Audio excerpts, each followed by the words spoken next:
Donc nous voici maintenant à la fiche 14, qui était donc d'associer les cas d'asymptote horizontale et certaines fonctions. Donc vous avez ici trois fonctions pour lesquelles vous pouviez réaliser les limites en l'infini qui permettaient de savoir s'il y avait une asymptote horizontale ou non. Donc je rappelle, faites bien attention à garder la limite lorsque vous avez des x. Donc pour la première, x carré moins 4 sur x carré plus 2, elle a été réalisée donc ici. Et pour cette fonction f, je vais prendre donc les termes du plus haut degré, ce qui va me donner évidemment x carré sur x carré. Et lorsque je vais simplifier ce x carré sur x carré, eh bien ça me donnera 1. La fonction f a donc bien une asymptote horizontale en y égale 1. Si je regarde les trois graphiques qui sont donnés à l'exercice 2, eh bien, je vérifie si j'ai des asymptotes horizontales aux 3. Alors, on voit que pour le premier graphique, on n'a pas d'asymptote horizontale, puisqu'ici, on pourrait dessiner une asymptote oblique. Pour la deuxième, on a une asymptote horizontale, et pour la troisième, on a aussi une asymptote horizontale. Mais on voit que pour le second graphique, l'asymptote horizontale est plutôt en 0. D'accord? Et en ce qui concerne le graphique en numéro 3, c'est une asymptote horizontale en 1. Alors ici, je ne sais pas pourquoi on a écrit G. À mon avis, il y a un petit souci par rapport aux énoncés de départ. Mais donc, la fonction qui est avec une asymptote horizontale en 1, c'est bien la fonction f. Donc ici, c'est f de x.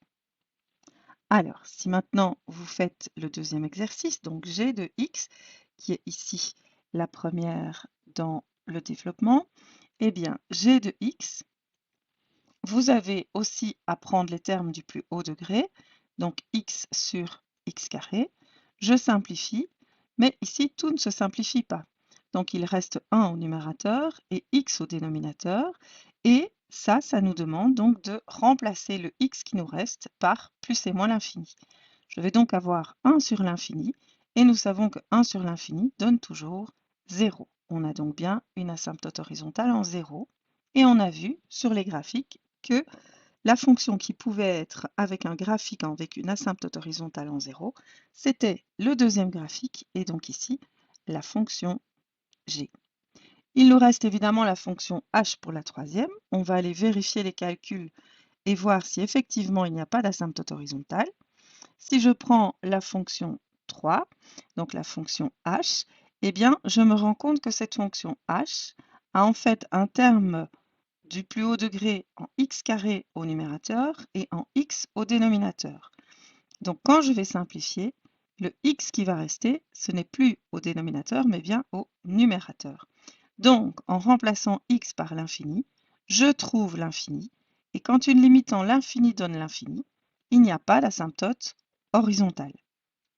Et comme ici, j'ai un seul degré de plus au numérateur par rapport à celui du dénominateur, je sais qu'effectivement, j'aurai une asymptote oblique. Alors là, je ne sais pas laquelle, mais en tout cas, j'en aurai une. Et donc, on voit sur le graphique que lorsqu'on va vers la gauche et vers la droite, eh bien, en réalité, on peut tracer une asymptote oblique qui pourrait se situer, par exemple, à peu près ici.